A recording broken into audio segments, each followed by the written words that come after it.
Merci d'être là ce soir. Merci Loïc Merle d'avoir accepté notre invitation. Merci. C'est la deuxième fois en fait que tu viens chez Caribe. Donc la première fois c'est dans ces circonstances un petit peu particulière parce que c'était pour l'enregistrement d'une émission de la salle 101. Donc sur une configuration un peu spéciale et à propos de la sortie de ton premier roman. Donc sur ce deuxième roman, en fait, moi en le lisant, j'étais enchanté, j'ai beaucoup aimé, je pense qu'on va en parler au cours de la soirée, mais j'ai été frappé par une impression d'une trajectoire en fait du premier au deuxième roman. C'est presque une contraposée en fait sur un certain nombre de choses. Donc je trouvais qu'on passait de la banlieue parisienne à la petite ville de province, qu'on passait de l'activisme politique aux militaires en opération, ce qui n'est pas tout à fait la même chose, qu'on passait, enfin peut-être, du côté un peu spontané en fait des émeutes à un travail mûrement réfléchi de business qui se développe dans le long terme, enfin d'une activité. Et on passait aussi beaucoup de l'émotion de l'instant présent à des souvenirs qui sont longuement digérés de l'enfance et de l'adolescence, de quelque chose qui se projette dans une temporalité extrêmement longue. Et donc je me posais la question, en fait, est-ce qu'il y avait une envie, une volonté de quitter absolument le terrain du premier roman et de faire quelque chose de complètement différent, mais presque à l'opposé, ou est-ce que c'est plus coïncidental, enfin, qui a autant d'opposition apparente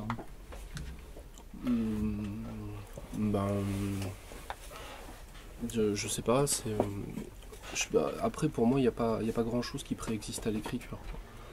Donc partant de là, je peux pas dire que je choisis un thème, ni des décalques de ce que j'ai fait auparavant, ni que je suis lassé de parler de la banlieue, donc j'ai parlé d'une petite ville. Donc voilà, donc c'est l'écriture qui décide de la chose. Si je peux écrire sur un sujet X ou Y, je le fais. Et après je vois ce que ça donne, mais il n'y a rien qui préexiste à cet acte premier. Donc ça c'est pour les thèmes. Après, est-ce qu'il y a la volonté de changer d'univers, peut-être d'avoir des personnages un peu différents, d'explorer des nouvelles pistes peut-être, sans doute même. Je pense que si je prends deux choses que tu as dites, peut-être, c'est au niveau du point de vue des souvenirs. Alors moi, dans l'esprit de l'ivresse, il y avait un parti pris qui était de ne pas avoir de souvenirs. C'est-à-dire que moi je trouvais que la littérature française était très... je me souviens, ce qui peut être merveilleux, mais bon, ça commence à lasser. Donc c'était presque une contrainte... de dire pas de souvenirs, pas de retour en arrière, quasiment pas de retour en arrière, pas de retour en enfance. Voilà pour expliquer les choses, mais voilà ce qui se passe maintenant et voilà ce qu'on fait maintenant. C'est un mot qui revenait beaucoup. Et puis là, c'est pas une contrainte que je me suis donnée, c'est-à-dire que j'avais pas. Et en même temps, je suis toujours assez attentif avec les souvenirs au cours du roman, de pas que ça submerge, parce que je trouve qu'à force, peut-être c'est un talent que j'ai pas aussi, de rendre le passé, mais ou de faire que les personnages se souviennent, mais c'est pas quelque chose que j'affectionne particulièrement. Enfin, je trouve que ça a été beaucoup battu, rebattu. Voilà. Donc ça c'était pour le souvenir. Pourtant, je vais faire une remarque sur cette question du souvenir, ça m'a frappé parce que par la nature même en fait de plusieurs des fils qui sont tirés en fait dans Seul invaincu, je trouve qu'il y a quand même une grosse présence du souvenir. Mais ce qui est frappant, c'est que par rapport en effet à une littérature de la mémoire, et puis de l'absence de fiabilité de la mémoire ou au contraire de la parfaite fiabilité, mais qui se concentre sur la valeur en fait qu'on peut accorder au souvenir. Ce que j'ai trouvé très frappant, c'est que j'avais l'impression d'avoir jamais lu un texte qui propose des souvenirs. Il y a du souvenir, il y a des choses qui justifient notamment la relation présente par le passé, mais le souvenir ne produit pas l'effet attendu. C'est-à-dire qu'en fait, cette mémoire, elle est en quelque sorte inefficiente. Au nom de cette mémoire, au nom de ce passé, on attendrait certaines réactions, certains types de relations entre les personnes, et c'est pas ça qui se produit, c'est autre chose. Je trouve qu'il y a une mise en doute de la mémoire, mais qui n'est pas du tout sur l'exactitude du souvenir, mais plutôt sur ce qu'il est en droit de produire, en fait. Je ne sais pas si je suis très clair. Si, très clair. Enfin, moi, ça va. Mais c'est parce que il y a. Et parce que je pense qu'entre le premier et le deuxième, enfin, si je puis dire, je ne vais pas parler de progrès, mais je me suis dit que ce qui serait intéressant justement pour traiter le souvenir, parce que je veux pas qu'à un moment je fasse une littérature qui se prive en quelque sorte d'un bénéfice qui serait le souvenir ou qui serait le monologue, tout ça. Donc c'est pour ça aussi qu'il y a beaucoup de, comment dire, parler techniquement, mais c'est beaucoup de techniques littéraires différentes au cours du roman, même si ça apparaît, ça saute pas toujours aux yeux.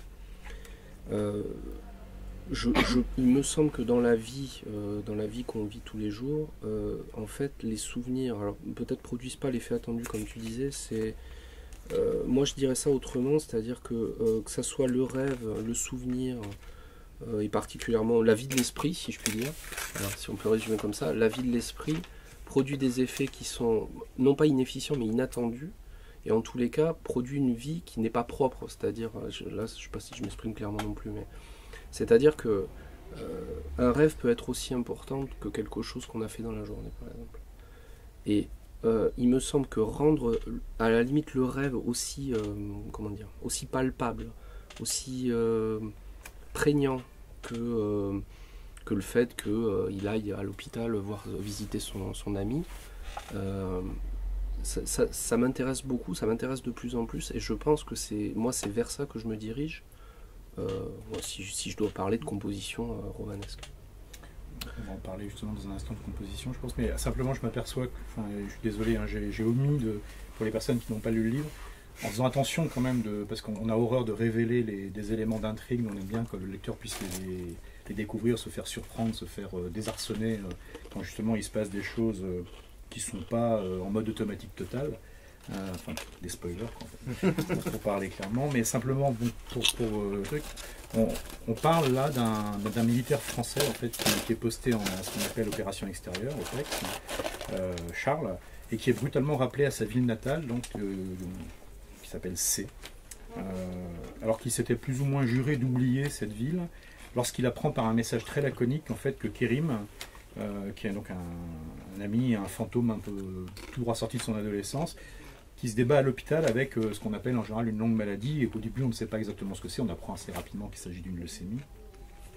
Et donc il y a ce retour forcé, en fait, enfin plus ou moins forcé sur les lieux de son adolescence, c'est en partie contre son gré, enfin c'est pas ce qu'il souhaitait, et à partir de là il y a une plongée dans un télescopage quand même, en train de passer un présent, d'une réalité, enfin... Et il va se développer tout un tas de choses que j'ai pas trop envie de révéler, quoi, en fait, mais qui sont enfin, extrêmement puissantes. Ouais. On va en découvrir des morceaux quand même en parlant, mais en essayant de pas trop... parce qu'il y a... Enfin, moi je trouve qu'il y a beaucoup de... Ouais, il y a de la surprise dans ce roman, enfin des choses inattendues précisément par rapport à ce que tu disais à l'instant.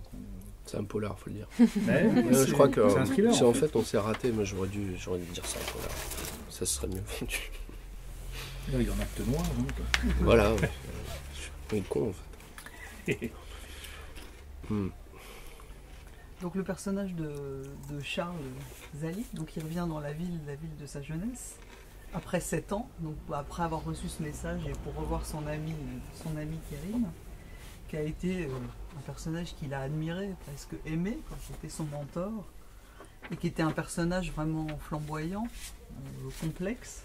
Donc aujourd'hui ce personnage il est malade, il est à l'hôpital, il est atteint d'une leucémie. Et dès le début, en fait, on est dans cet antagonisme entre ce que Kérim a été et ce qu'il est aujourd'hui, entre le partir, le revenir, l'attachement, l'arrachement. C'est un personnage que j'ai trouvé vraiment magnifique, ce personnage de Kérim, solaire, complexe. J'aurais bien voulu, en fait, entendre parler de la jeunesse de ce personnage, d'où il venait, qu'est-ce qui l'avait inspiré. Je sais pas. Ouais, c'est pas... Alors c'est pas un personnage littéraire, je vais commencer par ce que c'est pas. Voilà. C'est pas un personnage littéraire, c'est... Ouais, enfin il existe des... J'ai dû dire ça déjà, il existe des Kérim, quoi, je veux dire, c'est des gens qu'on rencontre qui ont un charisme qui déborde le charisme normal des gens, quoi, c'est-à-dire qu'il est très charismatique. ça implique qu'il attire les gens, mais aussi qu'il les utilise, puisqu'il s'aperçoit que son talent dans la vie, c'est d'attirer les gens à lui et de les utiliser pour ses propres fins. Ça implique pas forcément que ça soit un génie du mal, hein, même si il n'est pas très sympa la plupart du temps, mais c'est juste son talent quoi, dans la vie. Et d'une trajectoire dans la jeunesse où les deux sont adolescents ensemble, donc il y a des liens effectivement un peu complexes d'attraction, répulsion qui peuvent se lier à l'adolescence, à cette complexité des liens adolescents tels que tout le monde, je pense, a un exemple en tête, comme tout le monde a un exemple en tête de ça, se surajoute la complexité comme tu disais, de la grave maladie. C'est-à-dire que là, à partir de là, il y a la complexité de leur relation qu'ils ont plus ou moins rompu d'un commun accord parce qu'ils n'en pouvaient plus, ni l'un ni l'autre, surtout le narrateur qui n'en pouvait plus de vivre dans l'ombre d'un personnage trop charismatique. Il fallait qu'il fasse sa vie. Donc, il est parti de sa ville natale. Et là se surajoute la complexité d'une relation, non plus à son ex-meilleur ami ou à son meilleur ami de nouveau, mais à quelqu'un qui est très malade. Bon, c'est le début du livre, hein, donc je révèle rien de spécial, mais les protocoles très, très lourds qu'il y a à suivre quand on va visiter un malade qui a une leucémie, parce qu'il est en chambre stérile au tout début. Et puis, alors comme tu disais un peu, c'est-à-dire le changement physique qui s'est opéré, qui est très lourd évidemment, puisqu'il subit un traitement très lourd. Et puis l'altération de tout un tas pour lui de ce personnage qui est en chambre stérile, c'est l'altération du temps. Je ne sais plus qui c'est qui a dit que le temps pour les grands malades est un temps très particulier. Enfin, c'est pas le temps qu'on connaît nous, quoi. C'est le temps, peut-être qu'on pourrait, c'est à la fois le temps du prisonnier, mais du prisonnier qui n'a pas beaucoup d'espoir, quoi, qui n'a pas l'espoir de sortir un jour, quoi, ou qui a très peu d'espoir en tout cas. Voilà. Donc c'est quelques éléments sur Kérim. Qu'est-ce que je pourrais dire d'autre sans révéler la suite du roman. C'est un personnage qui en plus c'est comment dire. Je n'ai pas employé le mot dans le roman, mais je sais plus comment on dit, qui a des origines par ses parents diverses, hein, c'est-à-dire que métissé, voilà, c'est ça qu'on dit. Il est métissé et il ressent ça comme il a essayé de s'éloigner de ça le plus possible. Il ressent ça comme qu'on lui dise, le simple fait qu'on puisse lui dire est quasiment une insulte pour lui, une déclaration de guerre. Donc ça surajoute à des couches de complexité, si je puis dire.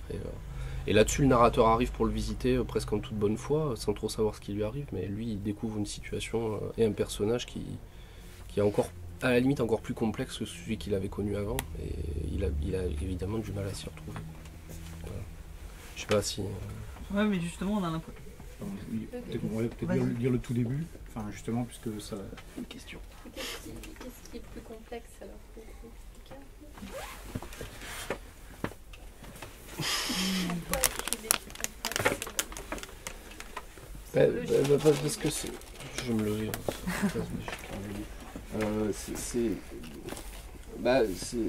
Rien que le fait de ce que je disais, c'est-à-dire la perception du temps, ça peut être quelque chose qui change quelqu'un au point qu'on le reconnaît plus, et à partir de là, pour le narrateur, c'est quelqu'un qui revient après 7 ans d'absence, mais pour lui, il n'y a rien qui a particulièrement changé. Il revient dans sa ville natale, les souvenirs sont là, c'est les mêmes. Et il retrouve une situation qui a changé du tout au tout. Parce que son ami est gravement malade, il est enfermé en chambre stérile, il peut plus voir, il voit du monde mais pas tant que ça.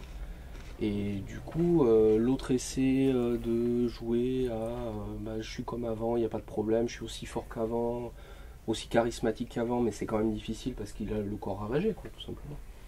Donc évidemment, ça rajoute, la situation n'est plus la même et les repères se sont complètement envolés, quoi, pour le narrateur en tout cas. Voilà. Je pose les 3 premières pages, en fait, c'est un extrait court, mais qui met en place effectivement ces éléments-là.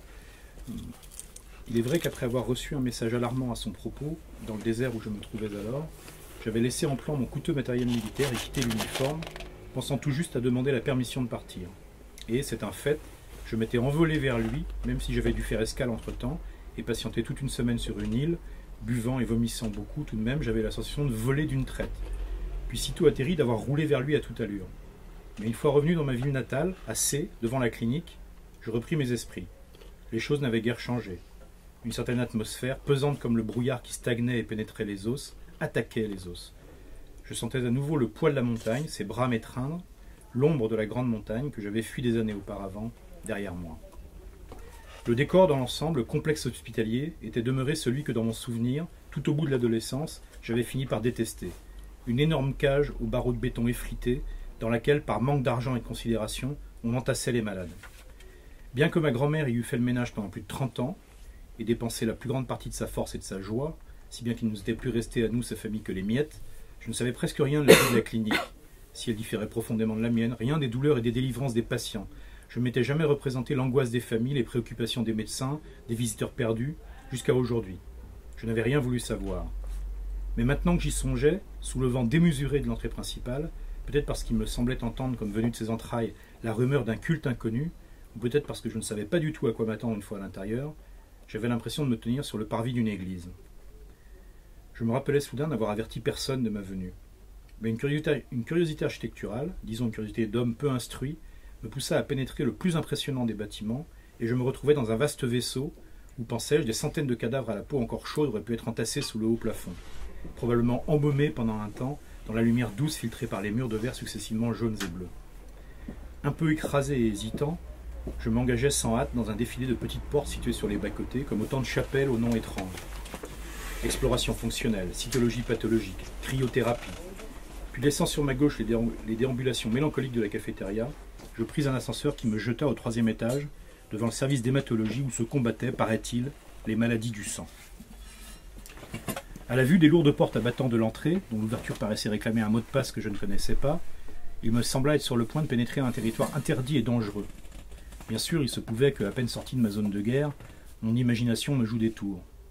Pourtant, dès le premier hall, les odeurs tout à coup agressives et les règles obscures concernant l'hygiène et la sécurité au nombre de 16, les nombreuses interdictions, le dépouillement obligatoire des bijoux et de la montre que l'on portait, tout indiquait une sorte de sanctuaire, où, contrairement à ce qui se passait au dehors, comptaient les énigmes insolubles posées par les corps à la dérive, maltraités, les questions pratiques, la sobriété, où les traitements particuliers n'existaient pas, où il était impensable de ne pas suivre la procédure.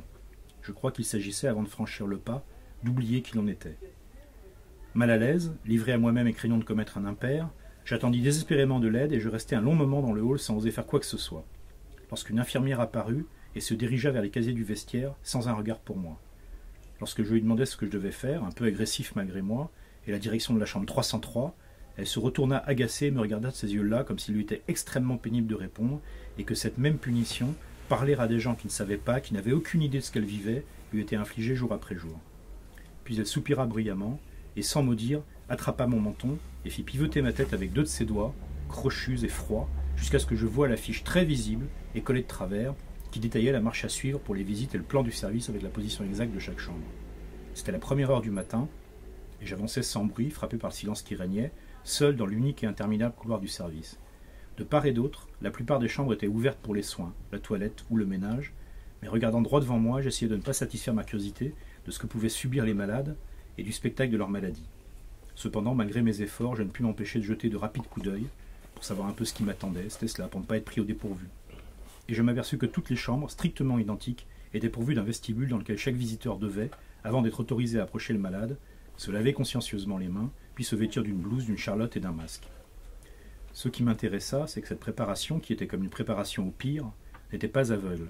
La bonne volonté était affermie ou découragée, c'est selon, par la vue imprenable, à travers une grande vitre qui occupait tout un côté du vestibule, de la chambre stérile proprement dite, où séjournaient les malades qui avaient interdiction de sortir de cette pièce, mais ne pouvaient même pas, le plus souvent, se lever de leur lit. De cette façon, on était prévenu, on pouvait anticiper la rechute, ou une amélioration. C'était aussi une dernière chance offerte de renoncer avant qu'il ne soit trop tard. Une lumière crue. L'exposition complète et indécente, comme dans un laboratoire, de la maladie, des conséquences de la grave maladie, de l'enfermement humain, l'ennui humain, la folie sans espoir et les gènes déréglés. C'était comme contempler l'intérieur d'une prison sans avoir été soi-même condamné. Une prison chimique, une prison même pour l'âme. Pas à pas, je finis par arriver devant la chambre de mon ami Kerim San, dont un des proches s'était chargé de m'envoyer le mail suivant, non signé, et semblait-il miraculeusement parvenu à destination. Kerim a attrapé un cancer. Voilà, c'est de ça dont on parle. Hein. Après, il y a encore 200 pages. Une des choses qui est frappante, c'est que quand Charles et Kérim se retrouvent, donc ils ont été très très proches dans le passé, et là ils ont très peu de choses à se dire en fait, puisque Charles est confronté au choc de son ancien ami qui est aujourd'hui amoindri par la maladie. Voilà, ce que je voulais savoir en fait, c'était aussi, parce que le thème de l'amitié est très fort, et de cette amitié qui est un peu devenue impossible à matérialiser, je voulais savoir s'il y avait des romans sur le thème de l'amitié qui t'avaient influencé.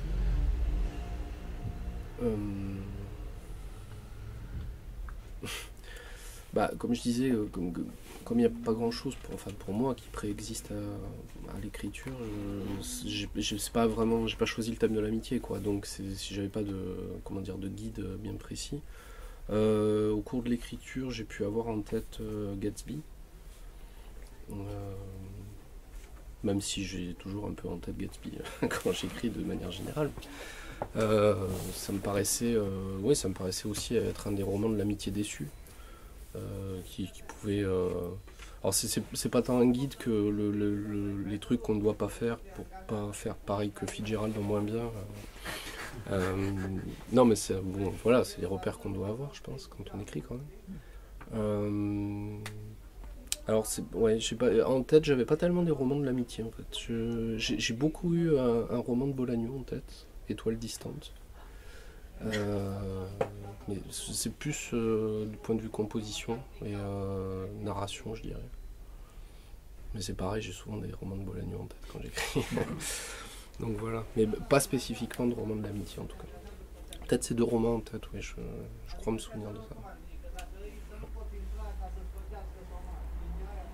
Ce que j'ai trouvé très fort aussi dans le livre, c'est cette évocation du monde hospitalier, même si c'est qu'une partie, parce qu'il y a beaucoup d'autres choses dans le roman, je ne voudrais pas qu'on se focalise uniquement là-dessus, mais de l'isolement, du corps malade de Kérim, et puis de son ennui, ce qu'on a entendu dans l'extrait qu'on a lu, parce que c'était un personnage extrêmement flamboyant, avec beaucoup d'énergie, de curiosité, faisant des choses plus ou moins bien, effectivement.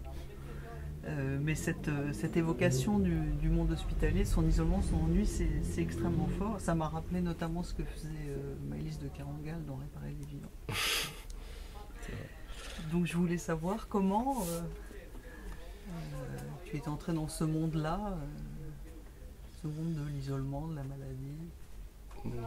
Malgré moi. C'est pas des questions auxquelles je vais répondre.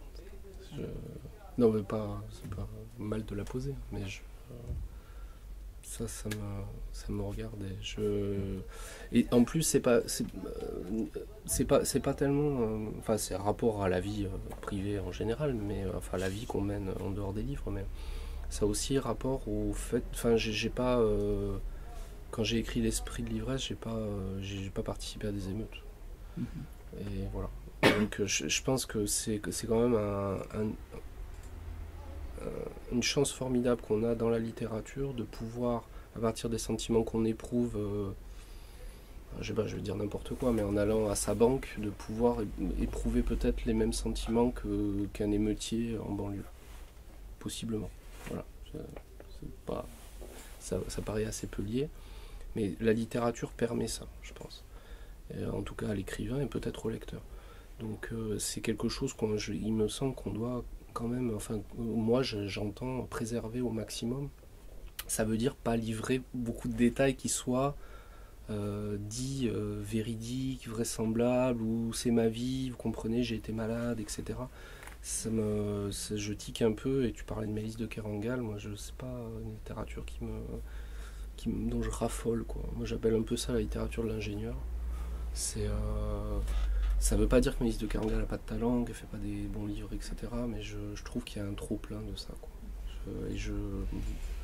Bon voilà, j'espère qu'il y en a pas qui adorent Maëlys de Kerangal. Moi j'ai une autre question. J'ai pas lu le livre encore. Hein. Ouais. Mais moi ce qui m'intéresse là-dedans, c'est pourquoi il y va. Parce que d'après ce que j'ai compris, c'était un ami d'adolescence. Donc là, j'imagine que c'est un adulte quand même qui a mené un peu son jusqu'au chemin. début de l'âge adulte. Ils ont été amis jusqu'au début de l'âge, jusqu'à leur 20 ans. Oui, mais après, je pense qu'il y a eu pas mal de temps qui s'est écoulé. Chacun, justement, comme vous l'avez expliqué, nos chemins se sont séparés. l'enregistrement. Donc qu'est-ce qui fait que dans cette... Enfin moi j'imagine, enfin je sais pas, on peut entendre parfois que dans ces cas-là, il y a deux possibilités. Il y a des gens aussi qui prennent la fuite tout simplement, qui n'iraient pas. Hein, on pourrait peut-être appeler ça lâche. Ça, c'est votre point de vue par rapport à ça qui m'intéresse. Enfin, pourquoi il y va? Parce que c'est quand même une grande preuve de courage, parce que c'est énorme, quoi. Cette expérience, comme vous dites, c'est même au-delà des souvenirs. Parce que c'est une nouvelle interprétation des souvenirs. À mon avis, ça remet toute une réalité en cause, quoi. C'est une nouvelle réalité. C'est un nouveau regard même sur le passé. Donc, c'est un travail énorme, je pense. Psychologiquement, c'est énorme à affronter ce genre de situation. Donc, oui, en même temps, ça se fait. Enfin, je veux dire, c'est... comment répondre au mieux ça, en fait, tout le roman, je pense que c'est bien vu de votre part, parce que tout le roman, même sans l'avoir lu, tout le roman est une réponse, en fait, à cette question. Au fait qu'il reçoit un mail, il ne sait pas vraiment comment. En plus, c'est pas Kérim il se trouve que c'est pas Kérim qui l'a envoyé, parce que lui, il ne voulait pas particulièrement que son ancien ami revienne. Et tout le roman est une réponse à cette question, pourquoi je suis revenu là. J'ai fui 7 ans auparavant cette ville natale, je la déteste. Ça me rappelle plein de souvenirs qui sont parfois bons mais souvent mauvais. J'ai pas particulièrement envie de revoir, il lui reste que sa mère dans sa ville natale. Donc voilà, tout le roman est une réponse à cette question qui fait que pourquoi grand Dieu, j'ai tout plaqué pour revenir voir ce personnage dont en plus je me suis séparé parce que je voulais plus subir son influence. Je crois qu'il y a dans ce que tu dis à l'instant, il y a cette notion de courage et puis l'expression que tu as employée qui est ça se fait. Et je trouve que c'est sans doute pas par hasard, c'est le sentiment que j'avais, que le personnage est un militaire quand même, et que en fait, une partie des réponses, il répond pas lui à cette question-là, en tout cas pas de façon directe, mais quand il parle en fait de son expérience militaire, il répond, mais sur un terrain à côté, mais il utilise une argumentation qui est très proche sur la notion du pourquoi le courage, pourquoi certains l'ont, d'autres ne l'ont pas. Pourquoi en fait ça fonctionne avec un côté, cette expression ça se fait, c'est comme ça, avec pas nécessairement une décision extrêmement travaillée, construite, mais des choses qui sont de l'ordre du réflexe conditionné par le moment et par la situation en quelque sorte. Je trouve que c'est flagrant dans les explications qu'il donne sur son... Sachant que, alors voilà, on parlait de trucs, on va passer sur les 7 ans que tu as passé toi-même dans les forces spéciales. Et... C'était super. mais il y a comme on dit, une verisimilitude parce que tu ne t'étends pas longuement sur cette expérience militaire, mais en revanche, tout sonne juste. En revanche, et dans la façon, la personne qui revient au bout de 7 ans, c'est clairement pas la même que celle qui était partie. Mais si on veut continuer ce parallèle qui existe évidemment entre son expérience militaire et ce qu'est en train de vivre son ami, c'est-à-dire ce que lui nomme son combat contre la maladie, lui il voit ça comme ça, et c'est souvent comme ça que voient les malades, par la force des choses. Le parallèle s'étend, alors je sais plus qui c'est qui parlait d'ennui profond, il se trouve qu'ils ont éprouvé ce même ennui profond, l'un militaire, parce que je pense que c'est le point commun entre tous les militaires, en opération extérieure, en opération quoi que ce soit, c'est l'ennui qu'on éprouve constamment, et de manière qui est, évidemment troublée par des moments de grande poussée d'adrénaline, et de danger, évidemment. C'est l'ennui profond qu'ils éprouvent. Alors au début, je pense qu'ils se retrouvent que là-dessus, à la limite, quoi. Et peut-être le personnage, le narrateur principal revient en partie au début, c'est peut-être motivé par ça, par le fait qu'il s'imagine que parce que son ami est tombé malade, tout d'un coup ils ont la même vie, tout d'un coup ils se ressemblent enfin. Ce que le narrateur principal, il voulait absolument, c'est-à-dire ressembler à ce personnage charismatique, être comme lui, ou être à sa place, ce qui est encore une chose différente. Peut-être ça, pour lui, ça arrive quand il apprend qu'il est malade. Et c'est des choses qu'on voit, c'est-à-dire que on a, voilà, alors ça peut être l'expérience de chacun, ça peut être dans des livres de témoignages qu'on retrouve ça. On a paradoxalement des personnes qui renouent des liens parce qu'il y en a un qui est tombé gravement malade. alors qu'ils ne se parlaient plus depuis 20 ans, et puis d'un coup, bah tiens, on fait front, on a l'impression de mener une guerre ensemble, on a l'impression enfin d'avoir un ennemi aussi, identifiable, qui est la maladie, même si on ne le voit pas, même si c'est technique, même si on ne comprend pas ce qui se passe exactement. On voit des stigmates, on voit du changement, et là, on a l'impression de lutter contre quelque chose. Et le thème du combat, évidemment, le thème de la lutte, c'est quelque chose qui est présent vraiment tout au long du roman. C'est presque ce qui structure le roman, étant donné que aussi, le tempo, les tribulations sont le tempo spécifique de la maladie. Il n'y a pas de, en fait, il n'y a pas au-delà, il n'y a pas de. La composition, c'est presque la maladie, le narrateur en fait, plus que Charles. C'est pour ça qu'il s'en dépassait souvent, parce que et Kérim aussi, c'est la maladie, le narrateur là-dedans, je crois, en partie. Moi, j'ai une autre petite question. Est-ce que par hasard vous avez fait des recherches encore une fois, j'en sais rien, mais je peux m'imaginer qu'il y a quand même un taux assez élevé dans ce cas-là de personnes justement qui vont plutôt de l'autre côté, c'est-à-dire du côté de la trahison, qui disent simplement quand si quelqu'un les recontacte. Bien, même de la famille d'un ami qui est gravement malade, n'irait pas, quoi. Dirait, moi je ne veux plus rien avoir avec ça. Voilà. Ça fait longtemps qu'on ne s'est pas vu et vous voyez ce que je veux dire. Il y a toutes les attitudes.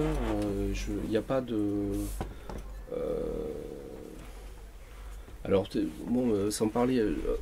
Si j'accepte le narrateur, il y a celui qui est malade, donc il s'appelle Kérim. La relation qu'il a avec ses parents devient extrêmement difficile du fait de sa maladie, par exemple. Donc on peut voir, alors je ne vais pas tout dire, mais au début du roman, c'est lui qui interdit ses parents de venir le voir, parce qu'il a une relation difficile. Après, les choses vont changer, donc voilà, est-ce que ça arrange pas ses parents qui n'avaient pas très envie de voir leur fils malade aussi. Donc voilà, il y a des gens qui ont, alors je sais pas. Par contre, le terme de lâcheté, je crois, que vous avez employé, moi me gêne un peu dans ce contexte-là. Alors, disons que c'est pas la perspective du roman, c'est pas ma perspective, parce que je vois pas. J'ai vu des gens face à la grande maladie se comporter de manière extrêmement diverse. Il y a tout le panel des réactions humaines. Il y en a qui ne supportent pas l'évocation d'une fin prochaine parce que ça leur évoque inévitablement et indubitablement leur propre fin. Est-ce qu'on peut appeler ça de la lâcheté? Je ne sais pas. Il y a des choses qui sont insupportables pour certains d'entre eux. Alors, c'est ce que tu disais sur le courage ou pas qu'on a à la guerre. Enfin, je veux dire, je crois qu'on est tous d'accord pour dire que parler de courage ou pas quand on va à la guerre, c'est un peu ridicule, quoi. C'est une des choses que tu montres très bien, sans en faire un documentaire du tout sur la guerre, mais sur les pages qui parlent effectivement de cette expérience aux confins du désert, enfin de côté avant-poste, effectivement avec un côté très cohérent par rapport à la façon dont se mènent ces guerres contemporaines, donc avec des toutes petites unités, suréquipées, et où il y a un rapport bien entendu de courage physique et de courage face, mais il y a quand même toute une mécanisation, y compris quand on est dans une guerre dite de basse intensité, dans le désert. Et ça, je trouve que ça reflète bien ce fait que, oui, il y a un courage, mais c'est un courage qui est un peu théorique au fond. Il y a une forme de... Moi, j'aime bien cette expression de « ça se fait ». Quand on est dans la situation, il y a quelques personnes, effectivement, pour lesquelles ça ne fonctionne pas. C'est presque un fonctionnement, en fait. Et puis les autres, pour lesquelles c'est au fond assez naturel, quoi, en réalité. C'est l'impression que ça donne. Alors, je ne parlerai pas de naturel. Un naturel, oui. Je pense que l'état de nature... Non, mais c'est le mot qu'on emploie d'habitude, donc... Voilà, la nature n'a pas grand-chose à voir là-dedans, quoi. Parce que la guerre, c'est une activité très très humaine, quoi. Comme la médecine, d'ailleurs. Moi, il se trouve que j'ai vu pour moi, il y avait un parallèle évident aux deux. Parallèle qui est renforcé encore par le fait que... Alors, c'est ce que le narrateur pense, mais c'est ce que je pense aussi un petit peu. C'est-à-dire qu'il va chercher la guerre très très loin, alors que la guerre est chez lui. Elle est chez lui, elle peut être à l'hôpital bien sûr, qui est encore une fois qui est un monde quand même très particulier. Alors là je parle le monde des chambres stériles, mais le monde de l'hôpital en général est quand même un monde dans le monde. Tu parlais de Mélisse de Kerangal, oui, elle en parle aussi de ce monde un peu à côté du monde dont on parle pas souvent, auquel on pense pas non plus parce qu'on veut rester en bonne santé, c'est bien normal, mais Donc voilà, quand on est plongé là-dedans, on est plongé dans un monde où des médecins en ont parlé à propos au début du sida. Il y a des gens qui se sentent en guerre, quoi. Voilà. Ils sont sur le front, ils sont sur la ligne de front, ils sont en guerre contre la maladie, contre leur propre corps, etc. etc. Et lui, il découvre d'un coup une guerre qu'il n'avait pas soupçonnée, quoi. Il rentre chez lui et puis c'est la guerre, quoi. C'est la guerre partout. C'est la guerre pour lui parce qu'il doit renouer des liens, il comprend pas pourquoi. Il lutte pour tout. Pour tout. Il n'y a rien d'évident pour ce personnage-là. Donc c'est pénible pour lui. Moi, je trouve que c'est une des choses. Pardon. Ouais, ça fait longtemps que j'ai une question. Il faut dire que faut pas se retenir. Non, mais non, en fait, je fais le médiateur là. Donc, le problème, c'est que moi, j'ai pas lu. Malheureusement, j'ai acheté votre premier livre, Esprit de l'ivresse. On m'a volé. On l'a volé. Bon, je sais pas si c'est un. C'était pas moi. donc j'ai deux questions, en fait, qui va se résumer peut-être en une seule. Et je voudrais poser une question avant tout sur le souvenir, la mémoire. Excuse-moi de vous le dire, permettez-moi, en fait, je pense que toute littérature est une littérature de mémoire. Je pense que la mémoire joue beaucoup. Peu importe, on prend la tradition classique, bon, je dis tradition classique, le roman réaliste de Balzac jusqu'à nouveau roman, qui rentre aussi dans cette perspective de réalité, de mémoire, parce que Rob Grier a utilisé, peu importe, il a utilisé le cinéma et autres, c'est toujours de la mémoire quand même, parce que le réel fait partie de la mémoire, bon, la mémoire fait partie du réel, ou du moins c'est l'inverse, je ne sais pas exactement, mais je pense que lorsque vous dites que il n'y a rien dans le roman, vous parlez de votre roman peut-être, qui préexiste. Bon, je ne sais pas de quoi vous parlez exactement.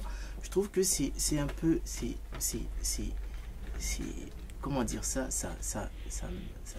me choque. Parce que j'ai jamais entendu ça. Je ne dis pas que c'est pas vrai. Non, mais c'est votre vision de voir le roman, de comprendre la littérature. Mais comment vous arrivez à dire ça? Ça c'est ma première question. Donc, est-ce que vous perpétuez cette tradition? Est-ce que vous rentrez dans l'ère du soupçon, comme par Nathalie Sarraute et bien d'autres, Rob Grier, ou le roman, parce que le narrateur, vous dites, je pense que le narrateur ne sait rien. Il a reçu, j'ai pas lu votre roman, et a reçu un mail, il sait rien. Donc, est-ce que vous faites exprès Donc, peut-être mes questions est un peu ridicule. Bon, ma question est un peu ridicule, mais j'essaie de comprendre un peu parce que j'ai pas lu. Avant d'acheter un roman, moi, je rentre dans... il faut questionner l'auteur parce que j'aime bien le feeling. Après, j'achète le roman. C'est comme ça que je fais, moi. Ouais, c'est ma démarche. Faut que je sois bon. Moi, les critiques... C'est la pression. Pour les morts. Donc, les critiques, c'est après. L'auteur vivant. Ouais, c'est après. En fait, je lis pas les magazines littéraires, Matricule des Anges. Mais pour ceux qui sont morts, vous allez dans les cimetières. Non, mais écoute. Tous les auteurs dans les Bon, ok. Donc. Non, mais il y a peut-être des trucs que je sais pas. Non, mais en fait, je lis des... Non, mais je crois. Je vois. Alors, pour la mémoire... Alors, quand je disais que rien ne préexiste, je parlais pas de la mémoire. Hein, je parlais du choix d'un sujet, si vous voulez. Tiens, je vais faire Bon, il y en a qui procèdent comme ça. Je vais faire un roman sur l'armée, sur l'amitié, sur quelque chose. Moi, je peux pas dire que je procède comme ça. Ce serait de la malhonnêteté. Donc, ce que je veux dire, c'est que je choisis pas un sujet. Si je peux écrire sur quelque chose, voilà, c'est écrit. Bon. Quant à la mémoire, moi, si je comprends bien ce que vous dites, c'est la mémoire dont vous parlez, c'est la grande mémoire, si je puis dire. C'est-à-dire, c'est la mémoire, c'est Proust. Voilà. C'est-à-dire, oui, mais c'est une tradition. Moi, j'adore Proust. Je veux dire, je pourrais lire que ça toute la journée. Mais c'est une tradition qui veut que, comment dire, qui est le monde de la mémoire et le monde réel. Oui. Que les deux s'interpénètrent, mais finalement pas tant que ça. C'est-à-dire que le temps passé est passé et que le temps... Enfin, l'interpénétration se fait pas bien, quoi. Il y a deux... Bah, Bon, oui, bon. non mais voilà, Oui. c'est comme ça que ça se passe. En tout cas, vous avez des blocs de mémoire et des blocs de présent. Et les deux se rencontrent assez rarement. Et moi, c'est pas comme ça que je vois les choses. C'est-à-dire que, ce que je disais, c'est-à-dire que, à la limite, je sais pas, vous marchez dans la rue et puis il y a un souvenir qui vous assaille. Alors c'est très proustien ça. Pour moi, c'est pas...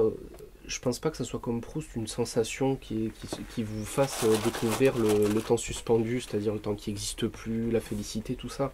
Je pense que c'est quelque chose qui va vous pousser à agir dans certains sens, si vous voulez. Voilà. Le narrateur, quand il rentre dans sa ville natale, il est assailli par les souvenirs. C'est-à-dire des souvenirs, il y en a partout, il n'y a que ça. C'est sa ville natale, c'est normal. Il va rendre visite à son meilleur ami. Il n'a que ça, des souvenirs. Mais il n'a plus que ça. C'est-à-dire que, qu'est-ce que j'en fais, moi, de mes souvenirs ? Qu'est-ce que j'en fais de ma ville natale ? Il voulait pas rentrer, lui, à la base. Il est rentré pour voir son ami malade. Qu'est-ce qu'il en fait de ses souvenirs ? Qu'est-ce qu'il en fait de ses souvenirs d'enfance ? Qu'est-ce qui fait du fait que, mince, ça fait 1 an que je suis pas allé voir ma mère ? J'ai des souvenirs très émus de ma mère, mais j'en fais quoi ? Je vais la voir, je vais pas la voir, ça me pousse à agir, voilà. Donc, effectivement, et là, peut-être, je vais m'auto-insulter, c'est de la petite mémoire, c'est-à-dire c'est de la petite monnaie de la mémoire, voilà, c'est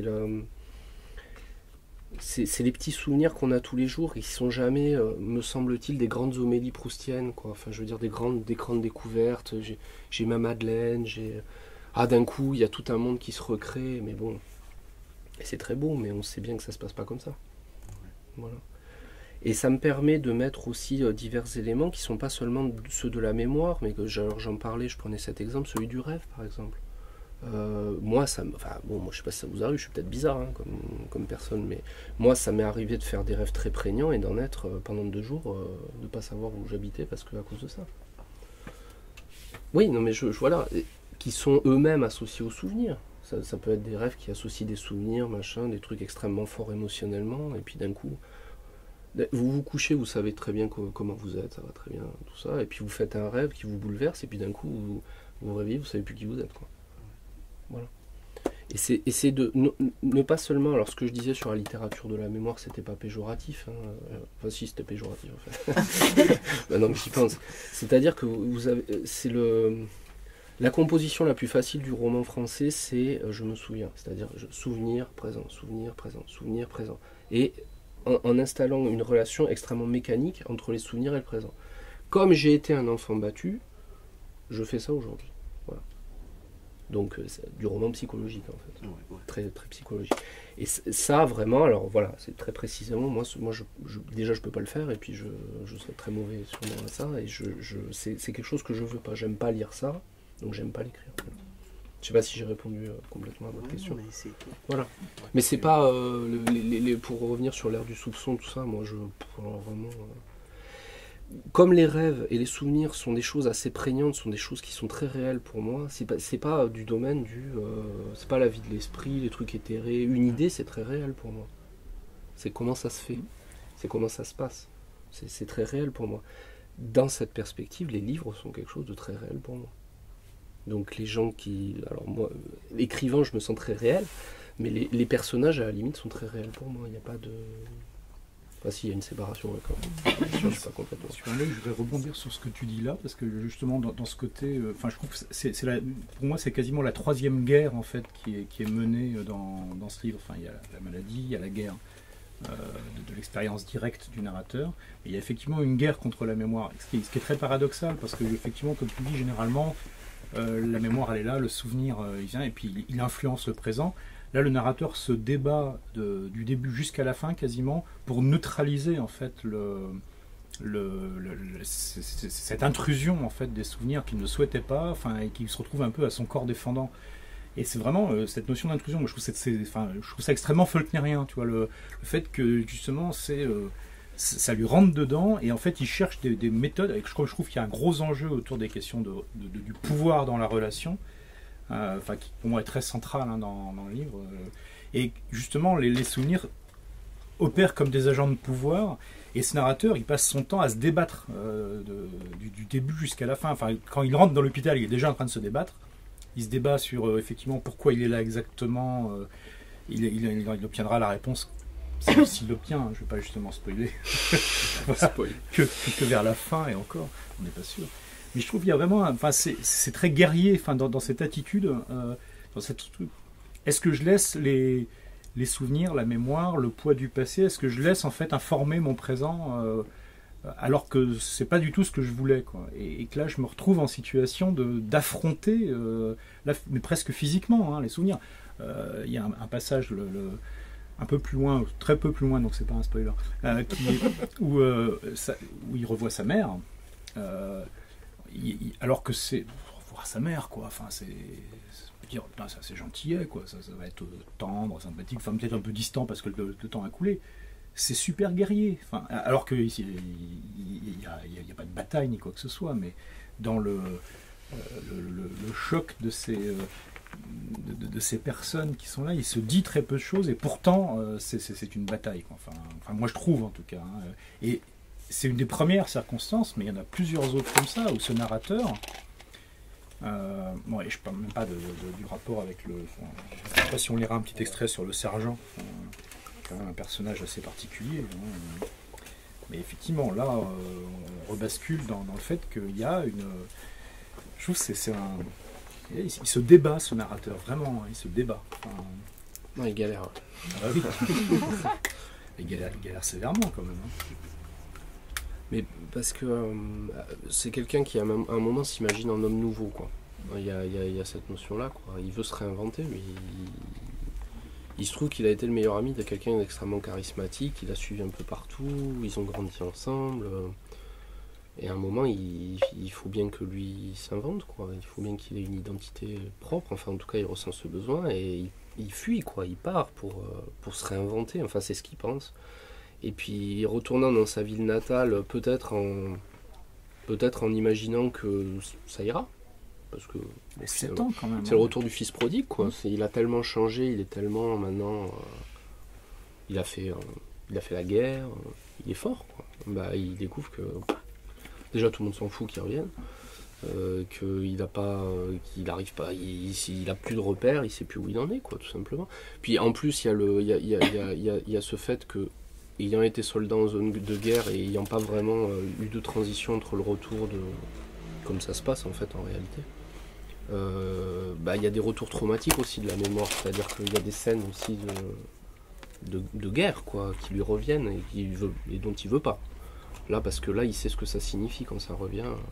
Ça pour les soldats, ils savent ce que ça signifie quand ils ont des cauchemars, qu'ils recommencent à penser à tout ça, c'est que ça va plus, quoi. Donc il essaie de repousser ça. Repoussant ça, il fait en sorte que ça ressurgisse encore plus fort. Enfin bon, il y a la mémoire de la guerre aussi là-dedans. C'est-à-dire qu'il en veut pas. Il a fait la guerre, mais il veut pas s'en souvenir, quoi. Voilà. Même s'il a rien fait de particulier, hein, c'est pas grave. Quelqu'un qui avait très bien montré ça. Enfin, moi j'ai beaucoup pensé en lisant justement le choc, mais d'ailleurs il n'y a pas de choc, enfin on n'est pas dans du choc post-traumatique parce que c'est assez maîtrisé pour lui son expérience de guerre. En tout cas il affecte de la maîtriser, enfin, il fait comme il peut. Il fait comme il peut, mais il revient pas en position j'ai été broyé par, pas du tout, même si il y a des choses plus insidieuses, mais je trouvais que moi j'ai beaucoup pensé à ce qu'avait fait Xavier Boissel dans Autopsie des ombres, hein.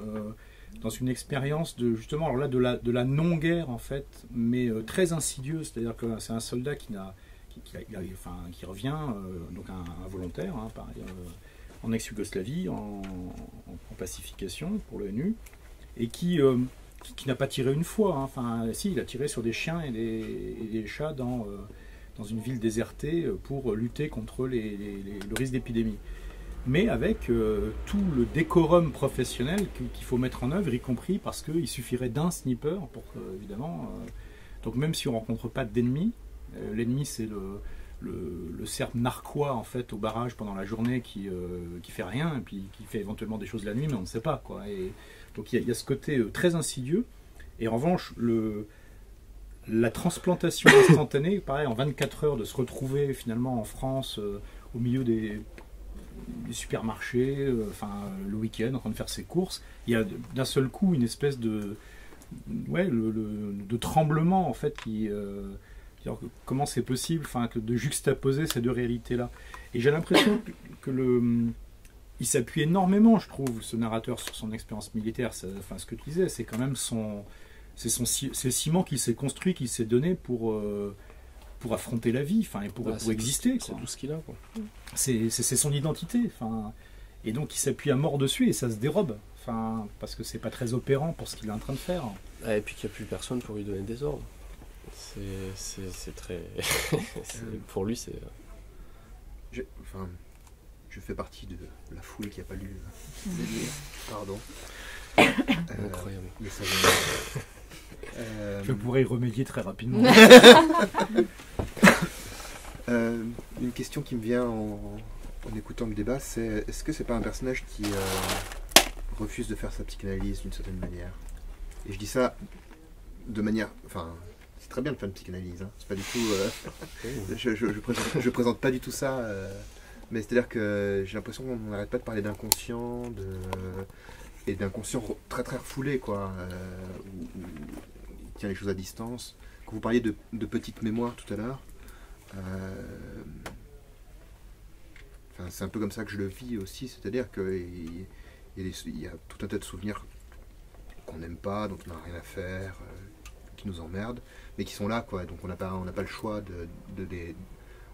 soit on les refoule, soit on les affronte. C'est pour ça que je parlais de psychanalyse. Donc, plutôt que de parler de psychanalyse, est-ce que c'est pas un livre sur la question de l'inconscient et puis de comment on gère sur le bagage qu'on a avec soi, quoi. Ça l'est forcément, je pense, mais après, pour dire vrai, moi, la notion d'inconscient me parle pas tellement, quoi. Pas au sens où psychanalyse, ok, il n'y a pas de problème, mais c'est pas... Encore une fois, c'est... L'inconscient ne le reste jamais très longtemps, quoi. C'est des choses qui viennent sur le devant de la scène, si je puis dire, si on peut comparer la vie à un théâtre. C'est des choses qui viennent forcément.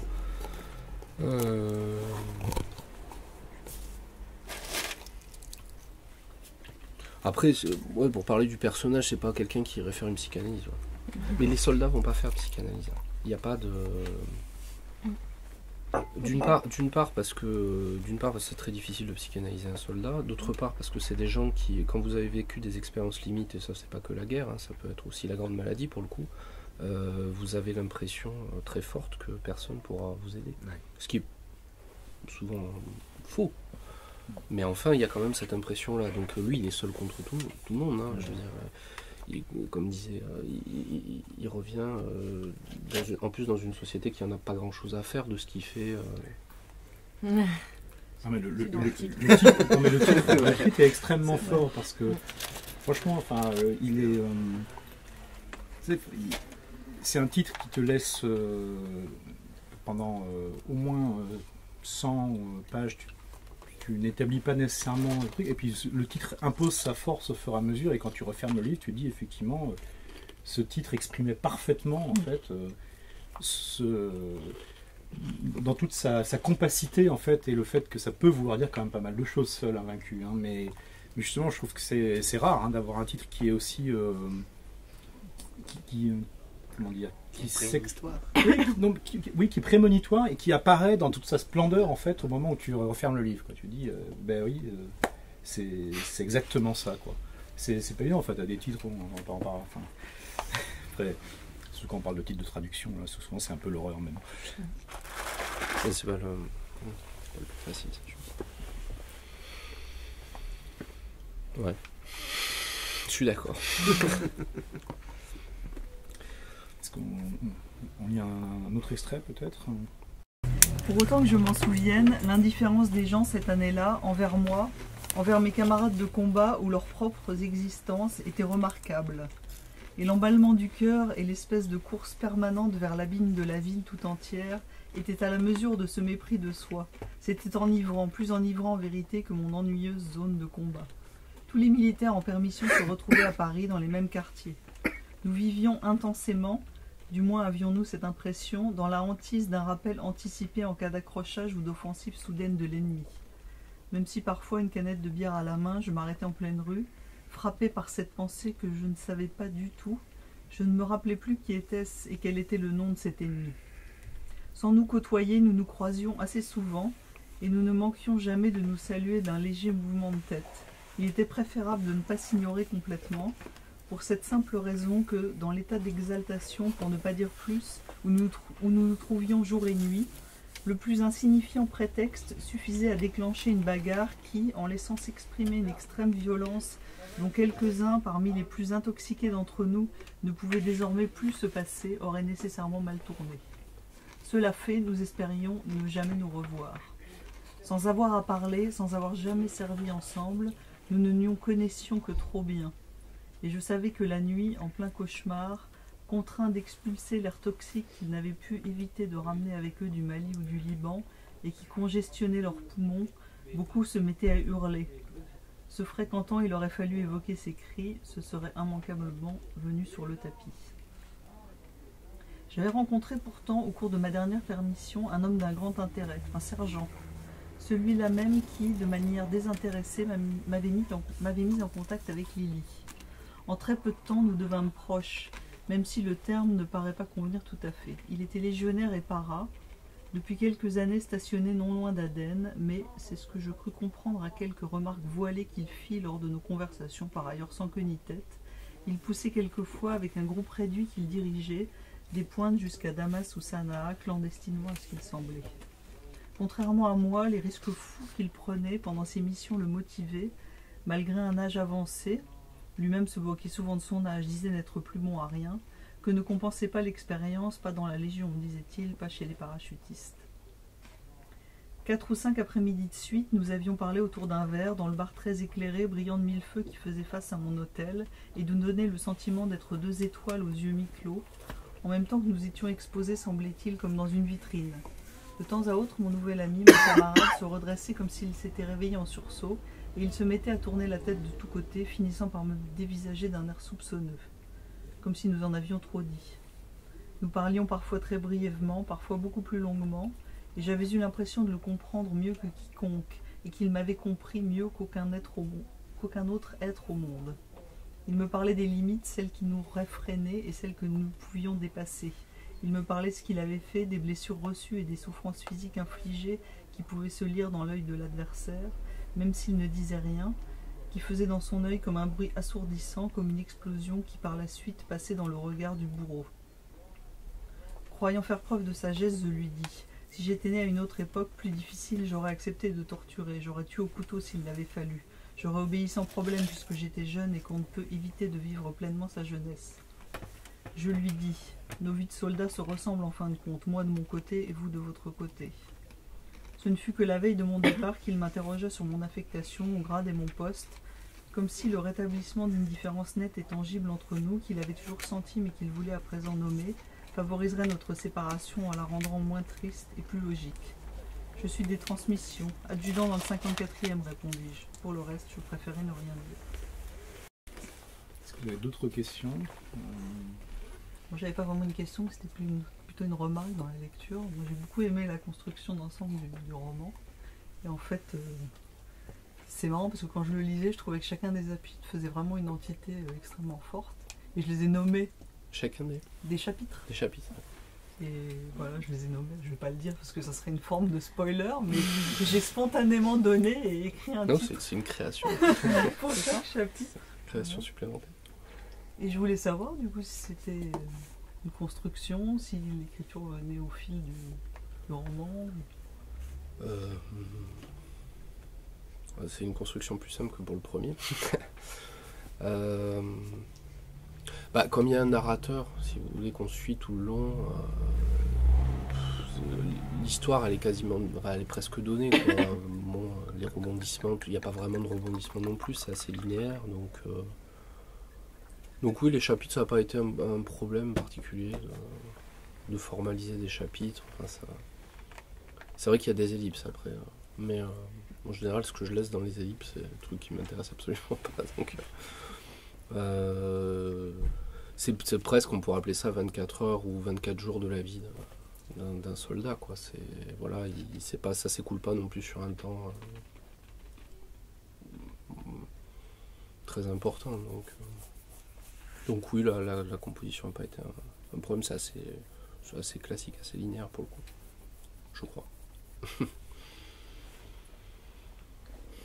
Moi, j'ai vraiment profondément été touché, puis j'ai admiré en termes de subtilité d'écriture, les romanesques, le fait d'utiliser à la fois donc l'omniprésence de la maladie et puis le fait que le narrateur se débatte vraiment alors qu'il s'est construit une armure de ce qu'on peut faire de mieux normalement, militaire, opération extérieure, c'est du solide. Et en fait, tout le long du roman, de façon assez systématique, mais assez rusée, je trouve, on va tester la possibilité même, en fait, d'avoir ce que ça veut dire, en fait, la relation avec les gens, entre les amis d'enfance, bien entendu, mais pas seulement. Toutes les formes de relations sont explorées, testées, soumises à la question, au sens presque, inquisition du terme. Et je trouve que du coup, il y a une espèce de floraison qui se fait pendant le roman, puis à la fin, au moment où on le referme, moi, ça me dit, c'est magique, parce que il y a cette espèce de mécanique à la fois très discrète et extrêmement puissante, et où à la fin, on se dit, mais c'est quoi une relation, quoi? Qu'est-ce qu'il peut y avoir dedans? Qu'est-ce qui n'est pas explosif ou vicié ou soumis à enjeu? Et c'est magnifique parce que c'est fort, c'est ambitieux et c'est réussi, je trouve. Vraiment. C'est pour ça que l'exergue de Thomas Bernard est absolument magnifique. Thomas Bernard, c'est souvent magnifique, mais oui, celle-là. Je suis capable de soustraire mon corps et mon cerveau aux influences néfastes, dit je sais ce qui m'est utile. Je trouvais qu'à la fois sur le fond et sur la forme. Alors, c'est vrai, c'est un extrait de Perturbation, je crois, qui doit être je sais plus si c'est le premier ou le deuxième roman de Bernard. Chapeau. Donc il parle à son père parce qu'il mène des études. Je sais plus de quoi, de médecine. Il est médecin, voilà. Donc son père est médecin, mais il mène ses études à part. Il veut pas faire comme son médecin qui est médecin en Autriche des pauvres gens, quoi. Mais vraiment des pauvres gens dans tous les sens du terme.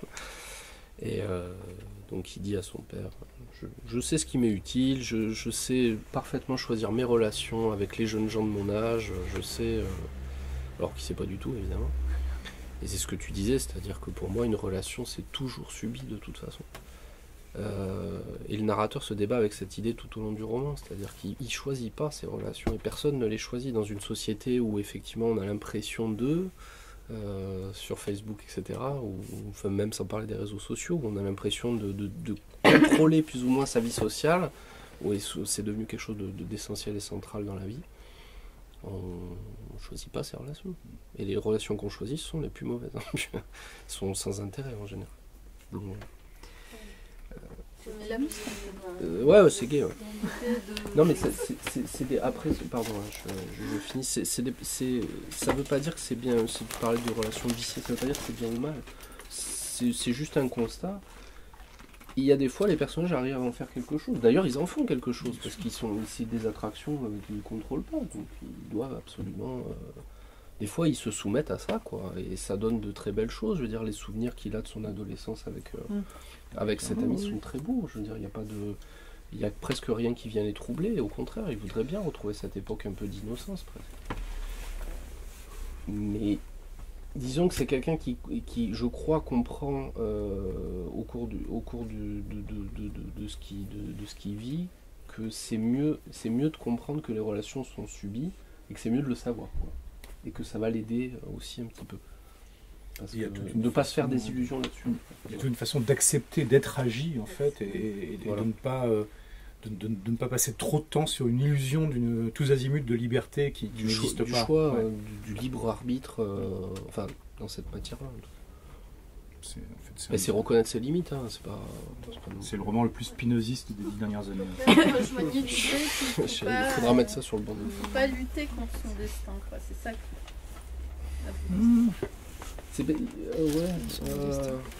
Alors on pourrait le voir comme ça, d'après ce qu'on dit, ouais, c'est vrai. Bah Il lutte. C'est un personnage qui fuit sa ville natale, d'accord, donc il y a le côté, mais qui va s'engager dans l'armée volontairement. Donc lui, il a l'impression d'exercer sa volonté. Mais il se retrouve à obéir à des ordres idiots. Donc quelle part a la volonté là-dedans? Il est constamment balancé, comme on est tous, entre l'exercice d'une volonté pure, je dirais, et puis le fait de devoir absolument subir. Et de fait, même un soldat en guerre ne subit pas complètement les choses. Moi, ça, c'est une idée qui me... Et là, pour le coup, ça, c'est j'ai beaucoup étudié les soldats, les armées dans les guerres. Les soldats ne subissent jamais les choses, ne reçoivent jamais les choses comme ça, quoi. Il n'y a pas de négativité pure, quoi. Ça n'existe pas. Donc évidemment, comme tout le monde, ils sont balancés entre le fait d'obéir absolument et le fait de désobéir absolument. Et voilà, ils se débattent là-dedans, mais je crois que c'est, là, pour le coup, c'est assez contemporain comme truc. Ce que je vous propose, c'est, enfin, surtout qu'on n'hésite pas, mais que pour que tout le monde puisse profiter, en fait, parce que vu la configuration, il y a quelques personnes qui ne peuvent pas, en fait, maintenant se servir, etc. Je vous propose qu'on poursuive, mais de façon informelle. J'espère que les personnes qui n'ont pas encore lu le roman sont à présent totalement convaincues de la nécessité non seulement de l'acheter et de le lire, mais également... Moi, je le suis. Vous parlez de monsieur.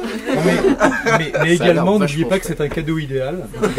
Donc n'hésitez pas à en acheter 3 ou 4. C'est vrai que c'est moche, après. Voilà. T'offres pas ça, donc... Non, mais justement, c'est un livre qui est... Enfin, comme tu le disais au début, hein, c'est pas un livre sûr, parce que justement, il n'y a pas de livre sûr. C'est un roman, mais qui baigne dans la question de qu'est-ce que c'est la relation, en fait. C'est quoi les conditions de possibilité de la relation? Qu'est-ce qu'il y a dedans qu'on y met, qu'on n'y met pas? Qu'est-ce qu'on reçoit? Et ça, je trouve que c'est un magnifique cadeau, en fait. À offrir à son meilleur ami. Si on n'y tient pas trop. À son ancien meilleur ami. À son meilleur ennemi. Voilà, en tout cas, merci beaucoup, vraiment, Loïc. Merci à vous. Merci. Merci.